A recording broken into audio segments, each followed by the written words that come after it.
So I wanted to share this quick verse with y'all, but I want to give y'all an understanding of the passage around it. So I'm in Matthew 15, and we'll go through verses 1 through 20. So in verse 8, Jesus says, "This people honors me with their lips, but their heart is far from me." So when he says this people honors me with their lips, he's referring to the Pharisees at the beginning of this passage. They actually confronted Jesus about his disciples breaking their traditions. And little did they know that Jesus was going to turn that around on them. And then he said, "You hypocrites." And then he quoted Isaiah. And the Pharisees had Isaiah. They had Isaiah's word, and they read it. But verse 8 says, "This people honors me with their lips, but their heart is far from me." So what the Pharisees were doing were taking God's teaching and twisting it into matching their traditions, and then making it seem like it's still good.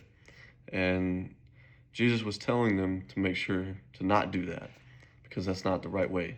God's word is all-knowing, and we need to follow exactly what God's word means and says.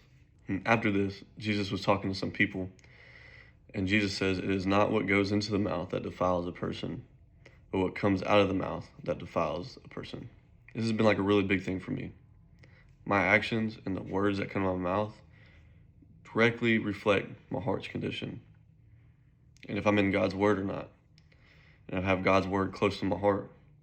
Because if you have God's word close to your heart, then those actions that you have and the words that you speak will be godly, and they'll be uplifting to people and not tearing them down or saying bad things, slander, or whatever. But I've been struggling with that. There's definitely been times where I've said mean things to some people, and I've let that evil come into my life. I've let it destroy some relationships that I've had. And so I encourage y'all that when you're reading God's word, take it for what it is. Don't try to twist it into something that it's not. And make sure you watch what you do and your words that you say to people. And that's like the biggest thing for me. So I struggle. So I just encourage y'all to work on it with me. And so thank y'all so much for watching. If you enjoyed, leave a like, and God bless.